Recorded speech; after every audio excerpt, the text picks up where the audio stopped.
Good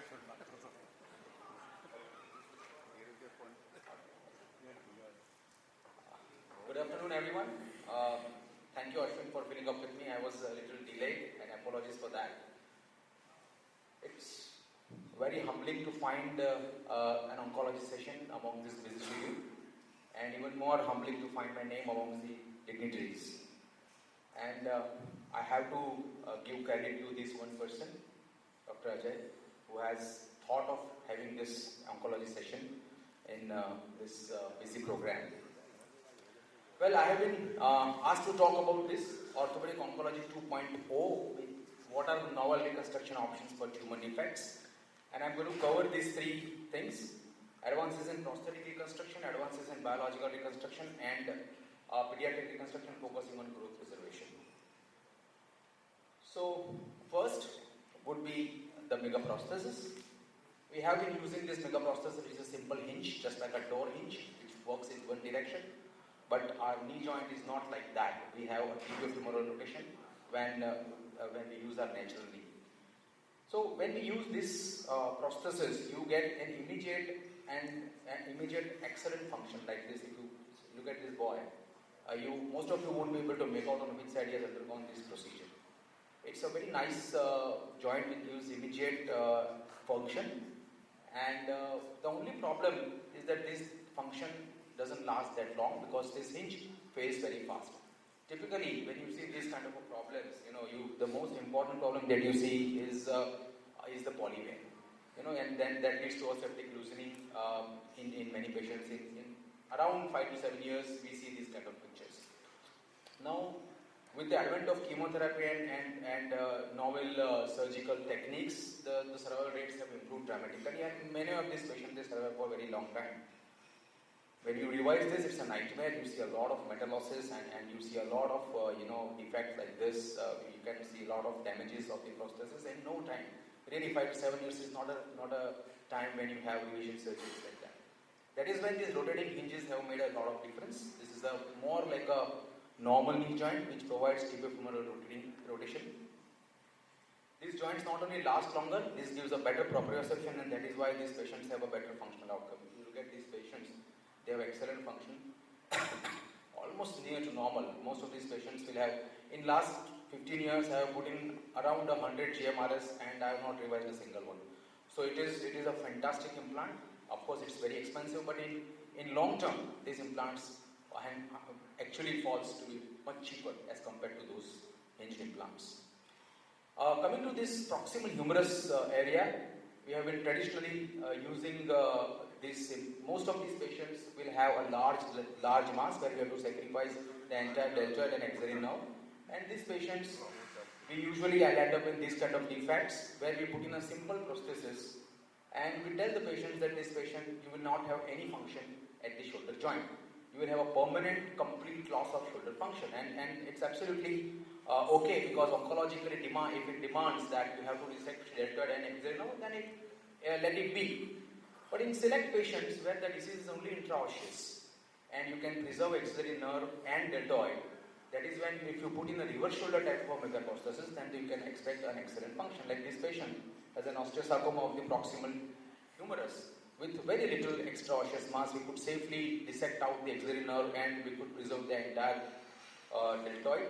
This is a reverse shoulder type of a megaprosthesis which comes from Stanmore. If you can see, this patient has an excellent functional outcome. You can expect around 120 degrees of forward elevation and abduction. Even scapular replacements, it was kind of a no-no for us when we were training, but we realized that in select patients, if you do a scapular reconstruction, you can expect a reasonably decent function. Even there, you can expect around 90 degrees of forward elevation and abduction.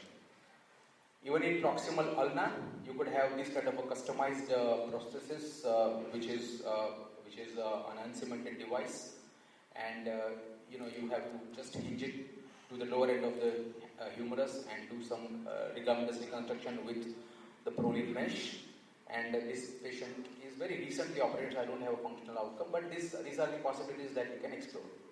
We don't now have technologies to hold small fragments like this. If you have a patient who can, where if you can hold the smaller fragment lower down, you can actually preserve the the joint.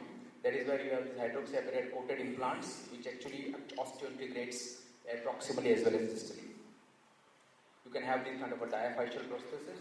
And now we even have pelvic prosthesis. Like when we were training, we were always told that pelvic prosthesis is not a very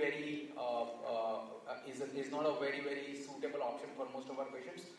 And even for us as surgeons, because doing primary pelvectomy is so difficult, doing a revision for some sort of an implant-related complication is going to be a nightmare. But in select patients where we have a good proximal bone like this, like if you have a lot of iliac bone which is spread, like in this patient, we could say almost completely the proximal or the iliac bone, because we have to do a type 2+3 dissection, you could expect a decent function here.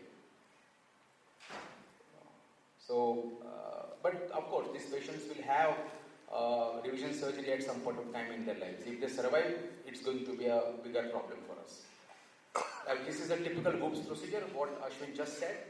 The surgeon didn't realize that he's dealing with a pathological fracture. He had put in this total hip replacement in a neck femur pathological fracture. It was a chondrosarcoma. Patient presented to us with a very large disease.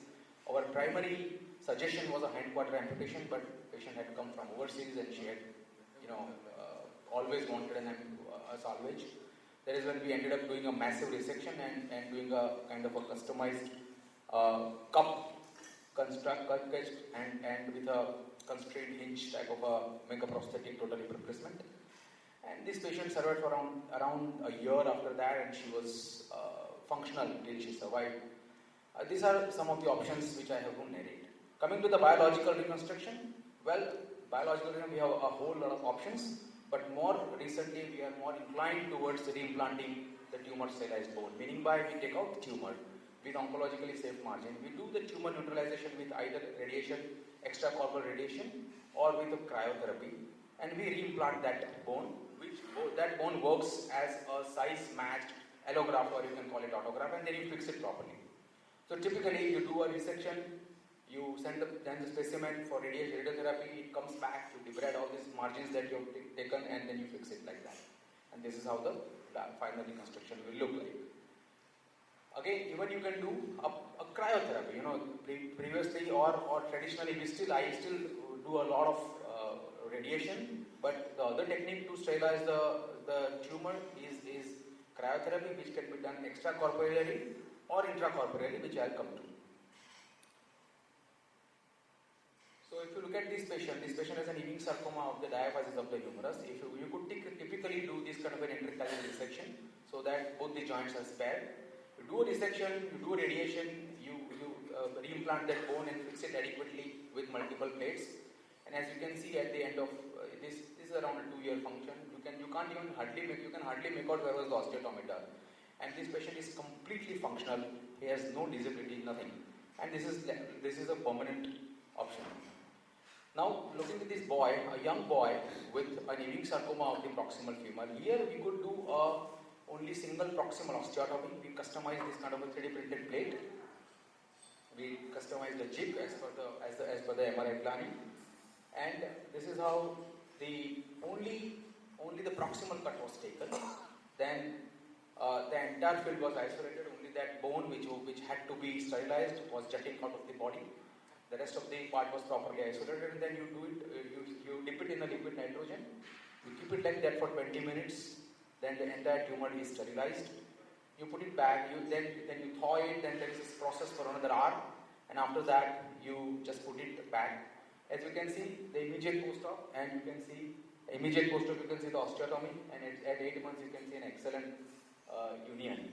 And in this patient, we could not only avoid a distal osteotomy, but also preserve the proximal femoral growth.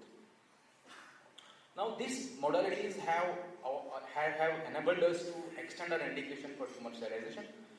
I just showed the megaprosthetic shoulder arthroplasty, but that implant is very expensive and it is largely unavailable in India. So what we have been doing is we sterilize, like in proximal humerus, we sterilize the bone and then put in a standard reverse shoulder prosthesis within the sterilized bone. Like this patient has an Ewing sarcoma, you do a standard resection, you preserve the axillary nerve and the deltoid, you send the patient the specimen for radiation therapy. By the time it comes back, you put the clinoid button, It comes back, you debride the margins, and then you put in this long stem, simple shoulder arthroplasty within that bone. You fix it with a plate and do a socketing on the proximally on that. This is how the immediate post-operative X-ray looks, and as you can see here, within 4.5 months, this fracture is, the osteotomy is united, and this patient has an excellent functional outcome. Similar case, chondrosarcoma, did the same procedure, and as you can see at 5 years post-op, the implant has been holding so well, and the patient's functional outcome is spectacular.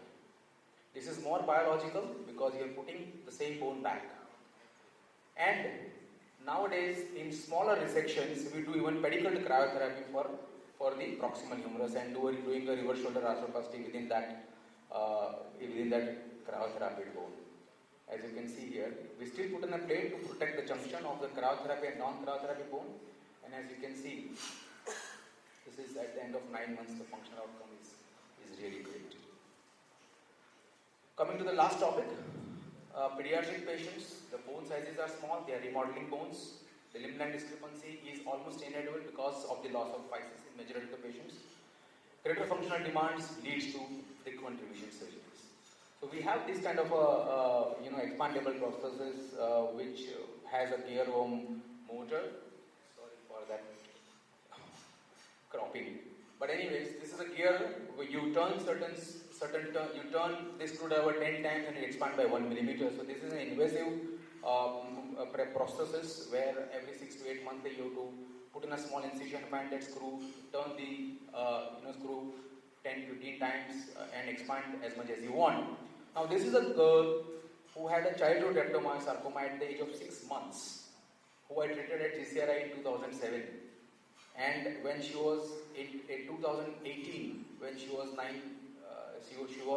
12 years old, she had this pathological fracture. And she had almost, this kind of you can say an hourglass kind of a deformity and around 10 centimeters of shortening with a large valgus deformity. And she had unfortunately radiation-induced sarcoma in the proximal femur with a pathological fracture. What we customized for her was a total femoral prosthesis which can expand, but only the problem was that the shorter the resection length, the shorter the expandability that you get, because that much is the only motor that they can accommodate. Nevertheless, we did this surgery, the total femoral replacement was done. We didn't have skin, we had to put in a vascularized free flap on the top of it. This is how the intraoperative picture looks. At the end of 6 months, we did the first expansion, then we did the second expansion, then we did the third expansion, as you can see. And then at this point of time, we have achieved the maximum expandability, and the child is still around 2 centimeters, 2.5 centimeters short, which she is compensating with the shoelace. But that also means that patient has to undergo frequent surgical interventions, and that every time they undergo surgical intervention, there is a possibility of infection, there is a possibility of anesthesia-related complication, etc., etc. So there is this prosthesis, which is an electromagnetic device, which can be expanded externally without putting an incision, which is this is known as electromagnetic throwing device or a non-invasive expandable prosthesis. Now this is a patient who is an 8-year-old boy, had a pathological fracture, osteosarcoma. He responded beautifully to chemotherapy, the fracture healed. We had to customize this kind of expandable prosthesis, which is minimally or non-invasive prosthesis. As you can see here, you can see this button, that you can see that is a receiver that is implanted in the subcutaneous plane posteriorly. And then it goes inside the body.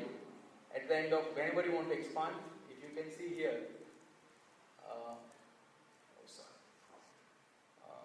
can you click on that video, someone? Can you click on that video first? Yeah, so you can palpate this here, then click on the next video. Yeah, this is the generator, and that one is the receiver. You keep it in the close contact with this, and then just with the push of button, it stimulates the motor, electromagnetic motor. You just press it once, it will expand exactly 0.9 millimeters. Yeah, and then that is how it expands. So one press exactly expands 0.9 millimeters. If you want to expand by a centimeter, you can press it like 10-11 times and it will be expanded by a centimeter. This doesn't require any surgery, this doesn't require any anesthesia, and it can be done as a daycare procedure or outdoor procedure. So this exactly, you can see this was before the expansion and this is after the expansion. You can exactly say it's expanded 12 millimeters. Now this could be done if the discrepancy was expected to be around 6 to 10 centimeters. When you are expecting a discrepancy which is huge, this is only 3.5-year-old boy. And in tibia, if they lose these spices and everything, this patient will have a dramatic limb line discrepancy by the end of his skeletal maturity. This is where we do something called Candles procedure, wherein in 2 stages we do this. In the first stage, we distract the physis, and most of the times it distracts from. If you can see, there are multiple zones within the physis, and the growing zone is the one which stays back with the native bone.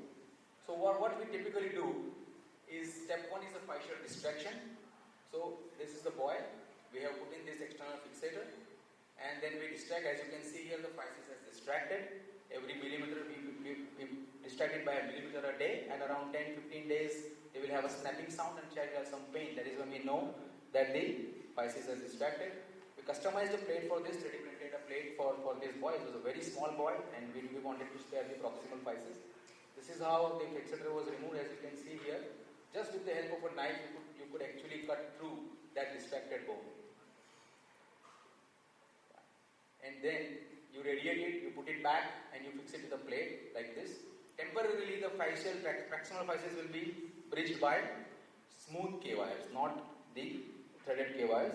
At the end of 3 months, we remove the K-wires. It usually heals. As you can see, distally the fracture osteotomy has already healed. And as you can see here, but this boy is around now 9 months in surgery, and you can see already there is some sort of a growth issues with the proximal physis. There is probably some arrest anteriorly, but it has kept growing posteriorly. So my pediatric orthopedic colleague is seeing him. We are waiting for 5 years to finish so that we know that he's a survivor. Then we will do something multiple procedures. But in a patient like this, upper end of tibia, 9-year-old girl, she needs an osteoarticular resection because the disease is going through the physis. So we have to do an osteoarticular resection. If you put in a simple joint, this will also screw the femoral physis because you have to put that stem through the femoral physis, and it will also screw a femoral physis, and that is when this patient have a massive limb line discrepancy. Now there is a unique procedure which is known as knee hemiarthroplasty. What we do typically, we resect the osteoarticular in a standard osteoarticular way, radiate it, put it back, and put in a long stem, simple standard base plate within the radiated bone, and do a nice soft tissue reconstruction all around. And you will be shocked and surprised to see the stability of this. You don't do anything with the femoral area. It's just a knee hemiarthroplasty of the tibia. 6 weeks, the patient remains in plaster. You can see most of the times it heals, as you can see here. At 31 months, you can look at the stability and the function this girl has. She doesn't have any limb line discrepancy at this point of time, and she has an absolutely stable knee joint. All we have to do at some point of time would be to resurface the femoral part, and that will take care of our future problems. So there are multiple options, friends, and I'll stop here. Thank you very much. I just wanted to take you through this new novel reconstructive options and open to any questions. Sir, one question. That you showed that expandable megaprosthesis. If there any need arises per se, it may be a smaller recurrence or something like that, can the patient be irradiated after implantation of that? Patient can be radiated. Yeah. Patient can be radiated, but the problem is they recommend that